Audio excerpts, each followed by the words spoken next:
Hey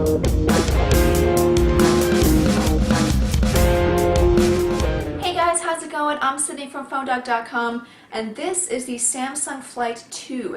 It is a messaging phone from AT&T, but it is only available at Radio Shack right now. So if you want to get it, you have to go to Radio Shack to buy it. But it is a great little messaging phone. It has a full slide-out QWERTY keyboard, which is a little different from the original Samsung Flight, which was a vertical slider, so the keyboard slid out from the bottom. But other than that, it's just a basic messaging phone. It has a 2-megapixel camera. It also has a 3.5mm headphone jack, which is nice to see, and interestingly, a capacitive touchscreen. So I'm going to do a full review for you guys and see if this is a nice upgrade from the original Samsung Flight, and also in comparison to the other offerings on AT&T right now. But anyways, the Samsung Flight 2, keep in mind it's available only from Radio Shack. I'm Sydney from PhoneDoc.com. Let's go check it out. Okay, so this is the Samsung Flight 2, and again, just from a standard messaging phone point of view, it just has a basic design. On the front here you have your 3-inch touchscreen display. It's actually a capacitive touchscreen, which is pretty different for most standard messaging phones. I'll get back to that in just a little bit.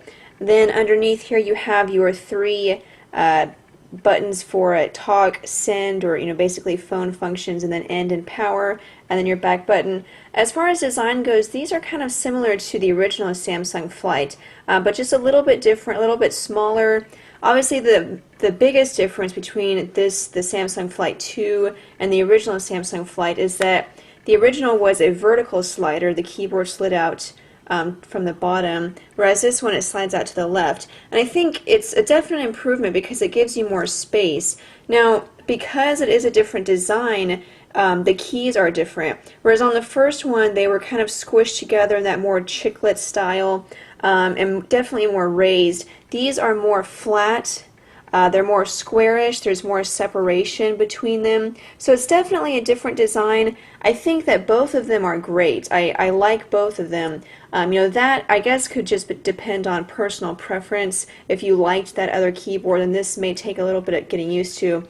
One thing that's nice to note is that it has 3 dedicated rows for letters, and so the space bar is in its own row. I know a lot of people wonder, like, why is that such a big deal? And if you were to type on a keyboard like this, and then you were used to that, you're used to that style. A computer keyboard is the same way, it has its own row for a space bar, and then you go to a phone that has a space bar in between the V and the B here, you'll notice that it's definitely a difference. And so it is something that can be kind of frustrating, so it is nice whenever it has its own spacebar row. It's not a big deal. I mean, you can easily get used to it either way, but a lot of people that would bother them, so it's nice to have that. Then you have your function button. The shift button is right there, and functionality with the shift button is kind of weird because it doesn't function as just a normal, you press it and it capitalizes the letters. And so I'll go here and I'll show you really quick. So say I'm typing and I want to capitalize the first letter in the next word, so I push shift, and you'll see it capitalizes every letter. And so you're like, okay, I didn't really want that. And so you push it again, and then it does only the first letter. Okay, and then jumps. If you're wondering why I'm typing so slow, it's because I have the camera in my way. So, and then if you press it again, it goes back to, so by pressing shift once, it capitalizes every letter. By pressing it twice, it capitalizes only the first letter. That can actually get annoying. It may seem like a really small thing, and it may seem like I'm being really picky, but it is something that confused me because I didn't know that it came with that feature. Then I had to figure it out, and then I had to get used to typing that way. So just a small thing to note. But then you do have some navigational arrows here, then an OK button. You also have a number pad. The numbers are the same size as the letters. That could be a little difficult for some, but it didn't seem to be a problem for me. But overall, I think the keyboard is great, even though it's not as tactile and grippy as other Samsung keyboards. They're more plasticky. There's definitely good action on them, so they're pretty easy to type on. While we're talking about messaging, I'll go over to the messaging interface. You don't quite have threaded text messaging. If we go over here and you go to your inbox, it does show, see, this was the same conversation, you know, from the same person, and so it shows the message, and then you go and there's a message that came after that. So it's not quite threaded text messaging, which is kind of a bummer, but you can choose to list it by you know, sender, message type, subject, or anything like that. So not threaded text messaging.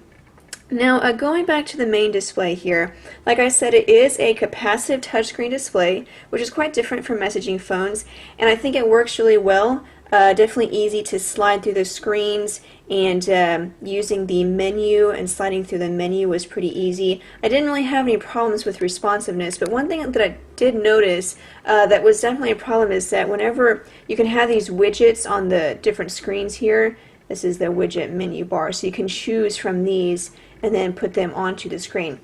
So anyway, when I have these widgets here, and then when I want to slide to, say, the screen on this side, I would slide that way. You notice whenever I do that, it just moves that clock, and I didn't really want to, and you know, I wasn't pressing very hard.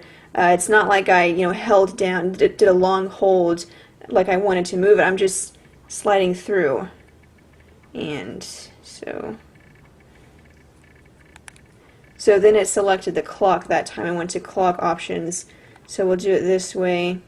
You know, and if you go that way, it's not too big of a problem. You know, that just depends on the way your widgets are arranged. But that's something that did become a problem. You know, you'll notice, you know, it wasn't 100% of the time, but it was something to where I had to kind of find my own way to slide through, because if I, you know, was sliding by starting on a widget, it would just move it over. So again, another problem, and you know, hopefully it's something that gets fixed, or maybe a software update will fix that. But overall, the screen was alright. Going into the menu here, you'll see some of the multimedia options that you have. You do have AT&T SocialNet, mobile email, and so you can access your email from Yahoo, Gmail, Hotmail, AOL, AT&T. So definitely, you know, a nice feature to have. Again, these are features that you'll have to pay for data. Then you have iMing, Yellow Pages. You do have a music player, and it has a 3.5mm headphone jack, which is very cool. AT&T Navigator. Okay, so moving on to the camera. The camera is right here next to the speaker grill, and it is a 2-megapixel camera. It does capture video. It also has 3x digital zoom, along with a couple of other features like face detection, geotagging, night mode. Also has a self-timer. So a couple of nice features there. And you know, as far as a 2-megapixel camera goes, it performed quite decently. I'm in camcorder mode right now. I'll just tap that to go to camera. And so you'll see some of the options here. You can change the resolution or go to self-timer. I do have a video that I recorded, and so we'll go to that, and I'll show you just a quick sample video. So you can see the colors are just a little bit washed out. Obviously, once you get closer, you'll notice that it's kind of grainy. Let's see, it went back to. You'll notice it's just a little bit grainy. Not the smoothest, but you know, probably for sending multimedia messages to others, you know, just from phone to phone, quality will probably be good enough. Same thing with the pictures. You know, while it was just a little bit blurry and the colors didn't show up too well, just for sending, you know, basic pictures as a text message or emailing it to somebody would probably be good enough. You do have a dedicated camera button, which is nice to have. You also have the screen lock and unlock key. This is the micro USB port. As I mentioned, a 3.5mm headphone jack, volume rocker buttons, and this is the task menu button. Underneath here is the battery, and it is a 1000 milliamp hour battery, and so I got pretty good usage time out of it. Lasted about 5 days on standby and gave me almost 3 days of normal to heavy use when I was testing it. So take that off. You'll see it's a 1000 milliamp hour battery. Also underneath the battery here, you do have a actually it's right here. You do have a micro SD card slot. It doesn't come with a card, but it does support up to 16 gigabytes with a card, so that's nice to have, along with the 3.5mm headphone jack and the music player. All of that comes together very nicely for a multimedia experience. I do like the design of the phone. You know, obviously it's nothing fancy and it's nothing that, you know, really stands out above anything else, but I do think it's a pretty nice design. It feels solid in the hand. You know, it doesn't feel cheap, doesn't feel like it's going to break. I haven't had any issues with build quality. The spring load here for the keyboard, you know, it's a little bit loose, but it really didn't cause any problems the way some of them can. And whenever I'm taking a picture, you know, it kind of tends to push up on the keyboard, but this one I didn't really have that problem, so I think build quality is great. So that is pretty much it, guys, with the Samsung Flight 2. Basically, you know, it's just a basic messaging phone. I do like the fact that it has Samsung's TouchWiz interface, so you have these widgets here that you can use. You can see you have a clock, you can go to messaging, but you also have calendar and notepad.